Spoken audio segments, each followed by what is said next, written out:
Hi there, this is Shane O'Brien McDonald. I'm from Japan in 100 Dishes, and thank you for joining me for this bonus episode. This is number 2. It's about breakfast sets, like with Japanese toast.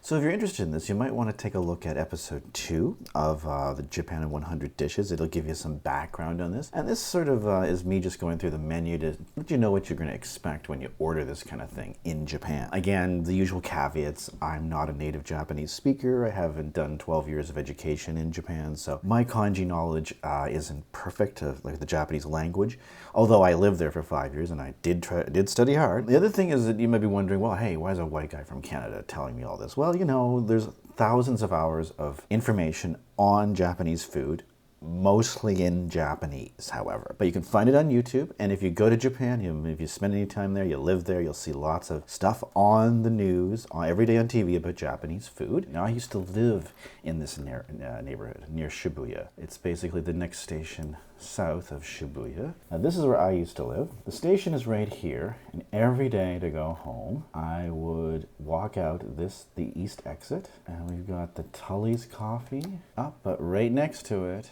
is its competition, which is Pronto Cafe. And to give this context, this is the station. So it's literally a 1-minute walk down a staircase and you're there. And these places are everywhere. But Pronto is interesting because it actually is both a place that's open at 6 in the morning till like 11 at night or later, because it has like a bar in it, surprisingly. So it's there for breakfast, lunch, and to booze after work. So Pronto is like one of those places where you're always going to see Japanese guys in full business attire or in Uniqlo attire, basically a suit, a black suit, a tie, a white shirt. And it's basically, if you're a salesperson in Japan, you're going to be in there a lot. Because the context for this is that while we're used to, in the English-speaking world, very ironclad contracts and lawsuits happen if you try to break them, in the Japanese legal system, it's not quite the same as it is in English-speaking countries. And lawsuits can take 10, maybe even 15, 20 years to go through the system. Contracts in Asia aren't quite as ironclad. So salespeople literally go and visit their clients every week to see how things are going. Because people, I guess, they don't litigate as much. That's my understanding. Again, I'm not a legal expert. And if you're a salesman, you're going to be doing a lot of going around to different companies. Let's say you sell paper or cheese slices or English lessons. You're going to be visiting your roster you have of clients, just sitting down, having tea with them in their office, green tea. How are you doing? How's the contract? And you're going to have those meetings spaced out because you're going to be taking the train wherever you're going. And you want to make sure that you're never late. And that's why you're going to give yourself 2 hours between meetings. So let's say you have a meeting at Ebisu Station and you got an hour to go. You're going to go to Pronto Cafe, sit there, smoke, because it's Japan, I guess you can smoke, although they changed the laws. If a lot of businessmen I used to teach, they would go to Pronto in the morning or a similar cafe. Basically, they would want to get to work for 9 o'clock. Well, that's the main thing. You got to be on time. In Japan, you can't be 5 minutes late or 1 minute late. So they would aim to be at the station where they work an hour before, go for breakfast, have a coffee, and this is the kind of stuff they would order. Now, it's a little bit harder to see. Let's see if we can move in here. These are the basic sort of breakfast sets you're going to see. So the first one here that Pronto has, and again, these are always changing, but this is pretty much almost identical what they had, say, almost 7 or 8 years ago when I lived there. First thing here, basically, it's obviously a sandwich. $3.60 plus tax, and the taxes, I believe, are 10% now, or 8%, I should say. Again, it comes with a small coffee. And this is like basically the morning set menu. The next one over, now this is going to be 2 slices of buttered bread and a hard-boiled egg and a salad. That's what you get. Everywhere in Japan, you're going to get a salad for breakfast. And that sounds a bit weird. What I always found kind of strange is when they give you the tray. If you look in the background here, there's a salt and pepper shaker. Yes, they do give you an individual salt and pepper shaker. There's not one on your table when you go there. And then there is the next one over here, which is the toast. And the toast here, basically, this comes with, as you'll see, a small cup of coffee, and it comes with a salad. And then this here, right here, is yogurt, a little bit of blueberry or I think it was black currant jam, as I recall. They didn't have blueberry exactly. It was more like a black currant sort of thing. Oddly enough, this has butter in it. I don't know what you would do with the butter because the thick sliced toast is already melted with a slice of Gouda cheese and ham. And I believe you'll find that it's somewhat got some mayonnaise on it, basically. So those are essentially what you're going to get. This is like the basic thing that I would get every single day. And it was $4. It It was literally, or $4.50, whatever it came to. And it was fantastic. Now, what I might, if I wanted, this cup of coffee was pretty small, but it definitely might get another cup of coffee. The other thing about Pronto that is interesting, and you'll see down here as well, they're big on lunch. Lunch is there as well. So they have a huge lunch menu. This is carbonara pasta with a lemon slice on it. This is like, so there's some greens and octopus on this one. It's like a grilled octopus. Clam chowder pasta, that's what this is. And there's actual, like, look at this. Like, this isn't $8. This is $8 or probably less than $9. And I've had the pastas here. They're a pretty decent bowl. This one has chicken and avocado and sliced Parmesan cheese. I mean, and then you got your meat cream sauce as well, and this one has Iberico bacon. And they have a whole bunch of other ones that are a little bit cheaper. Tomato cream sauce and shrimp and eggplant.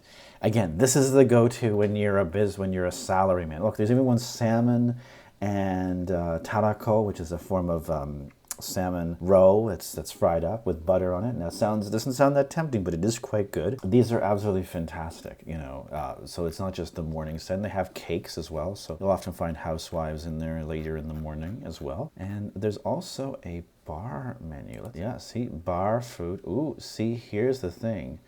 The cafe also has regular drinks, so they've got plenty of fruit juices. The tapioca is big now in Japan, but they also, most of the stuff I would get there. Again, one of the things to note of a Japanese cafe, first thing they're going to ask, can I have a coffee, hot or cold? Is the first thing they're going to ask, because it's not an automatic thing. It may be the coldest day in winter in December or January, they're going to ask if you want a hot or cold coffee. Same thing if it's August and it's 35 degrees out. And again, this is basically where they make money. So they're going to want to know if it's hot or cold.